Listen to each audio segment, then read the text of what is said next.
পকেটে সামান্য টাকা আর মনের প্রবল ইচ্ছে শক্তিকে ভর করে আজকে বেরিয়ে পড়লাম কলকাতার কিছু টপ প্লেস ভিজিট করতে।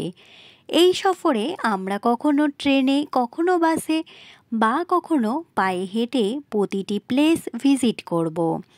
আজ আমার এই ছোট্ট ঝুলিতে কোন কোন প্লেস রয়েছে সেটা কিন্তু আমি এখন বলবো না, পুরো ভিডিওটি দেখলেই আপনারা বুঝতে পারবেন আজকে আমি কোন কোন ট্যুরিস্ট প্লেস আপনাদের সাথে শেয়ার করছি। নর্থ কলকাতা মানেই কিন্তু ইমোশান। নর্থ কলকাতার প্রতিটি অলিতে গলিতে রয়েছে পুরনো সব স্মৃতি। নমস্কার, আমি অর্পিতার খামখেয়ালি গল্পে আরও একবার সকলকে জানাই স্বাগত। আশা করি সকলে খুব ভালো আছেন, আমিও ভালো আছি। আজকের ভিডিওতে আমি আপনাদের সামনে তুলে ধরব আমার প্রাণের শহর কলকাতার কিছু ট্যুরিস্ট স্পট, যা দেখে অতি সহজেই আপনারা তৈরি করতে পারবেন আপনাদের উইকেন্ড প্ল্যান। বা যারা কলকাতায় আসতে চাইছেন তারাও এই ভিডিও দেখে কিছুটা প্ল্যান রেডি করে নিতেই পারেন। তাহলে চলুন সম্পূর্ণ ভিডিওটি শুরু করা যাক। আশা করি সকলের খুব ভালো লাগবে। ভিডিওর কোনো অংশ ভালো লাগলে আমার পাশে থেকে যাওয়ার অনুরোধ রইল। পুরো ভিডিওটি দেখার অনুরোধ রইল। ভিডিওর মাঝেই আমি সম্পূর্ণ ডিটেলস আপনাদের সাথে শেয়ার করব।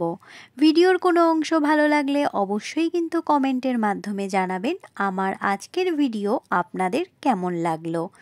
তাহলে দেরি না করে চলুন সম্পূর্ণ ভিডিওটি এবার শুরু করা যাক। আমাদের আজকের গন্তব্য হলো পরেশনাথ মন্দির। লোকেশন হলো উল্টোডাঙা থেকে মাত্র 2 কিলোমিটার দূরে মানিকতলা হাতিবাগানের খুব কাছে অবস্থিত। এছাড়া মানিকতলাগামী যে কোনো বাসে উঠে পড়ে হাতিবাগানের কাছে কোরবাগান বাস স্টপের কাছে নেমে হাঁটা দূরত্বে রয়েছে এই মন্দিরটি। মানিকতলা থেকে একটু এগিয়ে গৌরীবাড়ির দিকে গেলেই পথে পড়বে বৈদ্রীদাস মন্দির স্ট্রিট, আর এই পথেই রয়েছে এই পরেশনাথ মন্দির। এই মন্দিরটি স্থাপিত হয়েছে 1867 খ্রিস্টাব্দে। কলকাতার একদিন ভ্রমণের সেরা ঠিকানা পরেশনাথ জৈন মন্দির। আমাদের আজকের গন্তব্য এই পরেশনাথ মন্দির। যারা কলকাতার আশেপাশে থাকেন বা যারা কলকাতায় এসে একদিন ভিজিট করতে চাইছেন কলকাতার বিভিন্ন প্লেস, তারা কিন্তু অবশ্যই একবার এই পরেশনাথ মন্দিরটি ভিজিট করতে পারেন। এই পরেশনাথ মন্দির কিন্তু পর্যটক বা দর্শকদের কাছে বেশ একটি মুগ্ধকর পরিবেশ। এখানে ঢুকলেই আপনারা বুঝতে পারবেন কলকাতার একদম একটি নিরিবিলি একটি জায়গা। মন্দিরটার মধ্যে একটা আলাদা শান্তি কাজ করে। আমি নিজে গেছি বলে সেটি এর সাথে শেয়ার করতে পারছি। মন্দিরটি কলকাতার সাংস্কৃতিক ও স্থাপত্য ঐতিহ্যের একটি গুরুত্বপূর্ণ অংশ এবং এটি শহরের অন্যতম জনপ্রিয় পর্যটন কেন্দ্র। কলকাতার মধ্যে এত নিরিবিলি একটি প্লেস অবশ্যই কিন্তু আপনারা ভিজিট করবেন। সম্পূর্ণ লোকেশান আমি আগেই বলে দিয়েছি, আপনারা স্কিপ না করে যদি ভিডিওটি দেখেন তাহলে আশা করি যাতায়াতে আপনাদের কোনো রকম সমস্যা হবে না। যারা কলকাতার আশেপাশে থাকেন কিন্তু একবারও এই মন্দিরটি ভিজিট করেননি, আমি বলবো আপনারা একদিন উইকেন্ড ডেজ দেখে যেতে পারেন বা অন্য সময়ও আপনারা ভিজিট করতে পারেন। যেহেতু আমি সানডে গেছি সেই জন্য ভিড়টা একটু বেশিই ছিল। অন্য দিন গেলে হয়তো আপনারা এতটা ভিড় পাবেন না। আর যারা দূর থেকে এই মন্দিরে দর্শন জন্য যেতে চাইছেন তাদেরকে আরেকটা ইনফরমেশান এখানে দিয়ে রাখি। এখানে কিন্তু টয়লেটেরও ব্যবস্থা রয়েছে, তাই যারা দূর থেকে যাতায়াতের কথা ভাবছেন তাদের ক্ষেত্রে কিন্তু কোনো রকম সমস্যা হবে না। মন্দিরটা এতটাই সাজানো গোছানো যে এখানে একটু বসে থাকলে মনে একটা আলাদাই শান্তি কাজ করে। আমি তো অনেকটা সময়ই এখানে কাটিয়েছি। বেশ সুন্দর করে সাজানো গোছানো একটি মন্দির। এছাড়া একটি জলাশয়ও রয়েছে, সেটি আমি ভিডিওর লাস্টে আপনাদের সাথে শেয়ার করছি। কলকাতার খুব কাছে এত সুন্দর একটি জায়গা, আশা করি সকলের খুব ভালো লাগবে। আর যে সকল দর্শক বন্ধুরা এখনও অবধি আমার ভিডিওটি কন্টিনিউ করছেন কিন্তু একটি লাইক দিতে ভুলে গেছেন, তাদের কাছে অনুরোধ, প্লিজ একটি লাইক দিয়ে ভিডিওটি কন্টিনিউ করবেন। আপনাদের একটি লাইক কিন্তু আমার কাছে অনেক গুরুত্বপূর্ণ। আর সকল দর্শক বন্ধুদের কাছে অনুরোধ রইল, আমার আজকের এই ভিডিওটি আপনাদের কেমন লাগলো সেটা কিন্তু অবশ্যই কমেন্টের মাধ্যমে জানাবেন। একদিনের ট্যুরিস্ট প্লেস হিসাবে আপনারা পরেশনাথ মন্দির তো অবশ্যই ভিজিট করবেন। এই পরেশনাথ মন্দিরের পাশেও কিন্তু আরেকটি খুব সুন্দর মন্দির রয়েছে, সেটিও আমি আপনাদের সাথে শেয়ার করছি।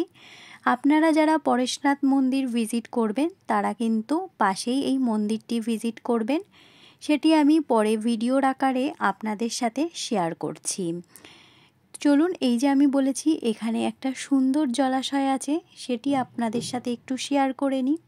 দেখতেই পাচ্ছেন কতটা সুন্দর, আর ভিডিওর মাধ্যমে আপনারা দেখতেই পাচ্ছেন পরিবেশটা কতটা সুন্দর।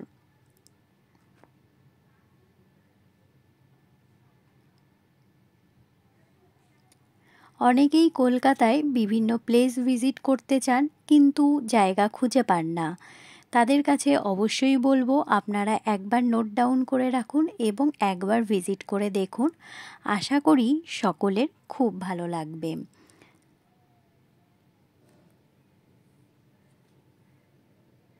এছাড়া আরেকটা আমি যাতায়াতের রুট আপনাদের সাথে শেয়ার করছি, সেটা হলো নিমতলাগামী যে কোনো বাসে গৌড়বাজার বাস স্টপে নেমে পায়ে হেঁটেই কিন্তু পৌঁছে যাওয়া যাবে এই পরেশনাথ মন্দিরে। প্রত্যেকটা যাতায়াতের রুট আমি আপনাদের সাথে শেয়ার করেছি আপনাদের সুবিধার্থে। কেমন লাগলো সেটা কিন্তু অবশ্যই জানাবেন।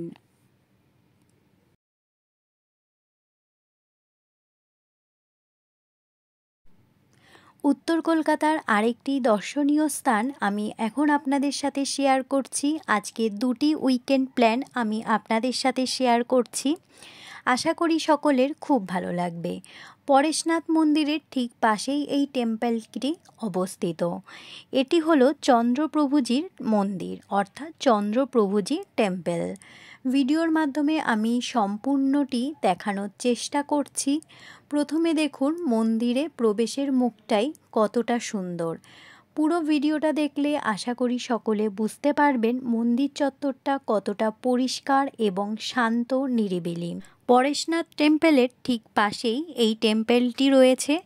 যারা পরেশনাথ টেম্পল ভিজিট করতে আসছেন বা আসবেন বলে ভাবছেন তারা কিন্তু একবার এই টেম্পলটিও ভিজিট করবেন, আশা করি সকলের খুব ভালো লাগবে। মন্দিরে ঢোকার মুখেই অর্থাৎ প্রবেশ যখন করবেন তখনই দেখবেন বেঞ্চ রয়েছে, সেখানে কিছুটা সময় আপনারা বসে সময় কাটাতে পারেন। মনটা একটা আলাদাই শান্ত হয়ে যাবে, এতটাই শান্ত পরিবেশ। ওয়ান ডে ট্যুর প্ল্যান হিসেবে কলকাতার আশেপাশে আপনারা এই দুটো স্থান কিন্তু অবশ্যই নোট ডাউন করে রাখতে পারেন, আশা করি সকলের খুব ভালো লাগবে। মন্দির দুটোর মধ্যে একটা আলাদাই শান্ত পরিবেশ রয়েছে। উত্তর কলকাতার বুকে এত শান্ত পরিবেশ যেটা আপনাদের কাছে অবশ্যই ভালো লাগবে এবং পর্যটকদের কাছে বা দর্শনীয় স্থান হিসেবে কলকাতার এই দুটি স্থান কিন্তু বেশ জনপ্রিয়। আমার আজকের এই দুটি উইকেন্ড প্ল্যান আপনাদের কেমন লাগলো সেটা অবশ্যই কিন্তু কমেন্টের মাধ্যমে জানাবেন। ভালো লাগলে পাশে থেকে যাওয়ার অনুরোধ রইল। অন্য দিন অন্য কোনো ব্লগ ভিডিও বা রেসিপি ভিডিওর সাথে দেখা হবে। ততক্ষণ সকলে ভালো থাকবেন, সুস্থ থাকবেন, নিজেদের খেয়াল রাখবেন। নমস্কার।